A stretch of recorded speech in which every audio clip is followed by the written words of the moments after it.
Hey you guys, it's your girl All That Jazz here, and today I'm going to show you how to fix your credit for free.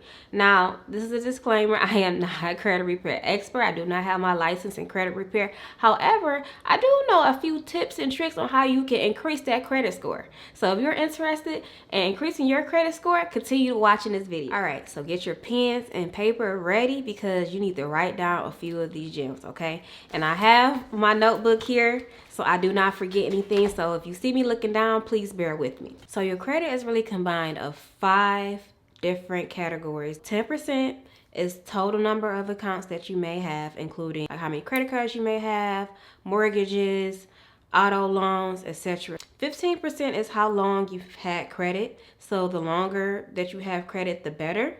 10% is inquiries. How many times a month have you inquire for new credit? Like, how many times have you applied for a loan? How many times have you applied for credit cards?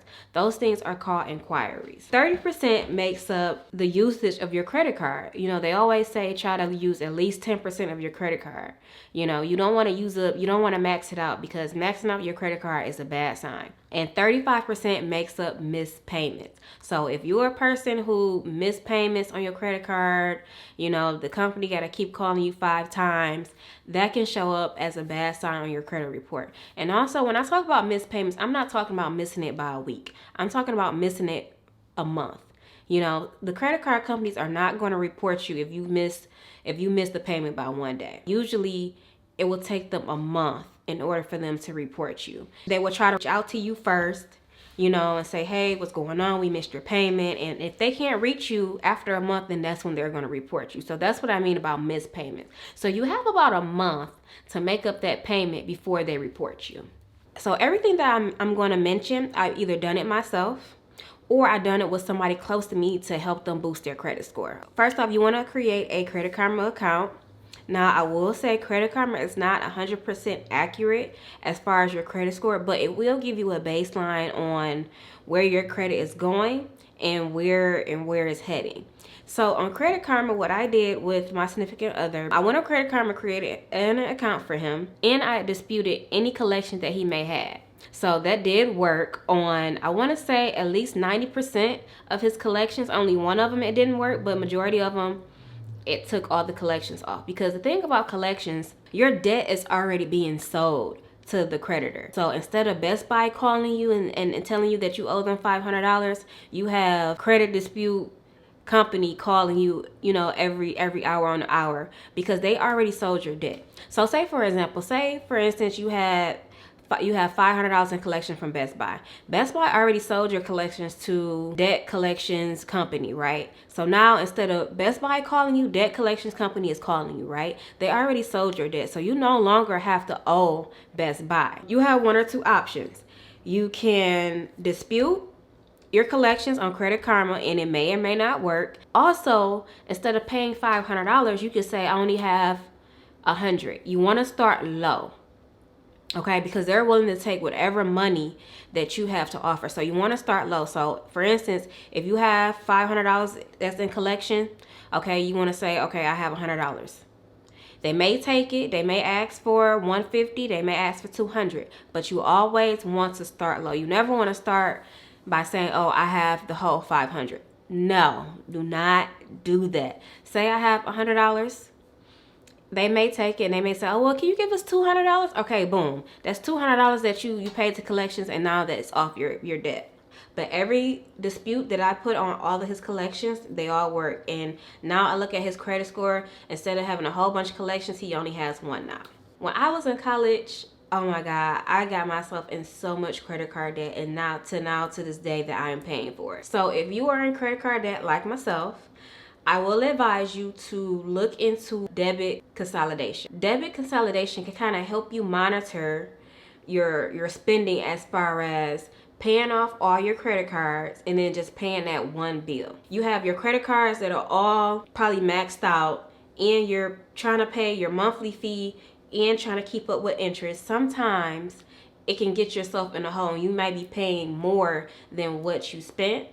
So if you put in an application for a debit consolidation, that could kind of help. Now, I will tell you this. If you know that you are still going to use your credit cards and you do not have any discipline, please do not consider getting debit consolidation. And I say this because remember, you still have to pay off that debt. But with debit consolidation, it will help reduce your monthly payments, and it will help you further along with getting those credit cards paid down. Say, for instance, you are in debt and they say, okay, well, how much are you in debt? You want to go a little bit higher because they're not going to approve you for the whole amount. So say, for instance, if you are in debt for $15,000, you want to say $25,000 because they may only approve you for $20,000.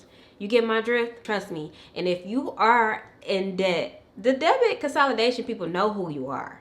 They're sending you stuff through the mail all the time. So instead of just going online looking for different companies, you probably already have something in the mail. So when they send you a welcome letter or a free application letter or acceptance, a pre-acceptance or pre-approval letter, just take one of those. In my case, I end up taking debit consolidation because for one, I was in a better financial space than I was in college. So I don't have to depend on my credit cards to buy groceries, get my car fixed or anything like that. So now instead of using all 7 of my credit cards, I only use 2.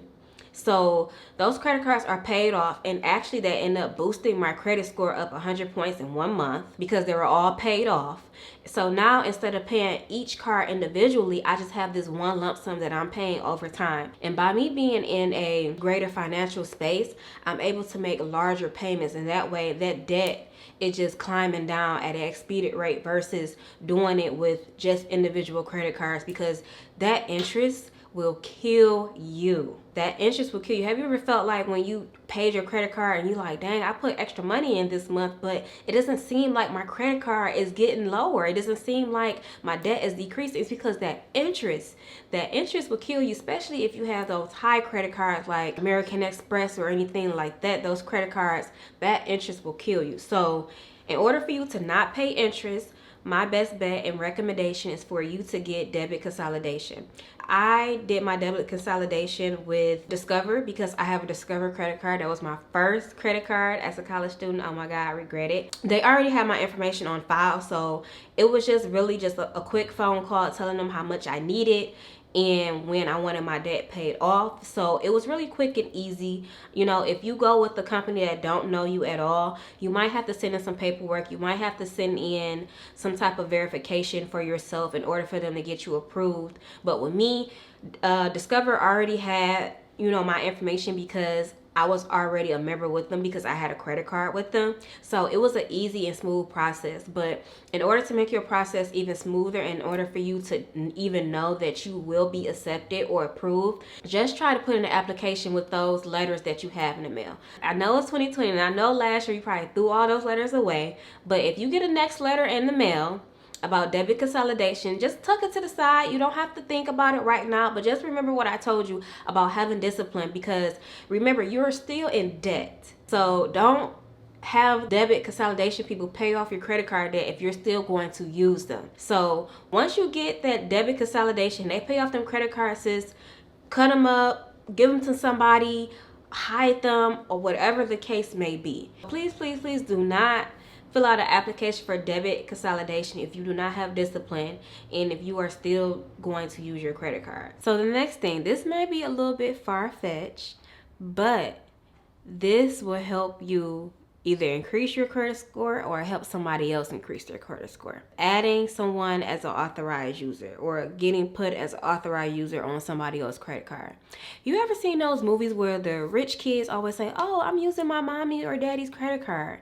And I always wonder, like, how are they using their credit card when they don't have the same name? Because when I use my credit card at stores, I'm always getting asked for my ID, because their parents put them as an authorized user on their credit card. When you add somebody as authorized user on your credit card, your credit shows up on their credit report as well. So for a person who has zero credit, for a person who maybe have messed up credit, adding that extra credit line to their credit may boost up their credit score. If you are going to consider adding somebody as authorized user on your credit card because you want to help them with their credit debt, it may be wise that you get the credit card mailed to your house and not them, because I'm not sure how much you trust them or what the case may be, because when you make somebody authorized user on your credit card, they get their own credit card with their name on it. So you're giving them the legal authority to use that credit card. So for instance, if you have a friend who you just really don't trust like that, but you want to help them out, so what you want to do is get their name, social security number, and get the credit card mailed to your house. Don't get it mailed to their house, get it mailed to your house. That way you have full control of the credit card. They don't need the credit, they just need the credit report. So if you're a person who needs that credit, you might want to try to get a friend that you know that is very, very responsible, because at the end of the day, their credit is your credit. So if they are a person who miss payments, don't like to pay anything on time and things like that, it might not be wise to get added on their credit card, because that may hurt your credit. So please keep that in mind. You want to have or link with somebody or a family member or a friend who you know and trust is very, very responsible with their credit. And also, you may want to do this for your kids too. So once you get your whole credit situation under control and you feel like you're responsible enough, because I don't want you messing up the baby's credits, okay? Whenever you get a chance, and whenever, I don't have kids, so I don't know when, children get a social security number, but whenever they get a social security number, add them as an authorized user on your credit card. So by the time they're 18, they will have at least a 750 credit score. This next option is not free, but however, I want to include this in here because it's tax season and everybody is trying to level up. Everybody is trying to turn over a new leaf. Everybody is trying to get their credit together. Everybody is trying to invest. So I want to add this in here just in case you may have that extra money to do this. So if you're a person who cannot get credit at all, you may want to consider getting a secure credit card. So what a secure credit card is basically a credit card that you fund. So say for instance, you have a bank and you ask your bank about a secure credit card. You'll tell the bank will tell you, okay, you got to put at least $200. I believe it's $200, but don't quote me on that. But I recommend you put at least $500 so you can have a little wiggle room to buy some things with. With this $500 secure credit card that you will fund, you will give the bank $500 of your own money and they will put it in a credit card. So you will use that credit card on just small items, gas, groceries, everyday things, that you may need, and then you will pay it off at the end of the month. I believe after 2 or 3 months of good payment history, your credit card will increase. Your credit score will increase and the bank will give you $500. So instead of you using your own money, the bank will give you that $500 back and they will actually give you $500 worth of credit. And now you have credit, and you keep doing that over a period of time, your credit limit will increase. And having an increased credit limit boosts your credit as well. And to wrap this all up, I do want to say you have to have patience. Your credit score is not going to jump from 500 to 700 in a month.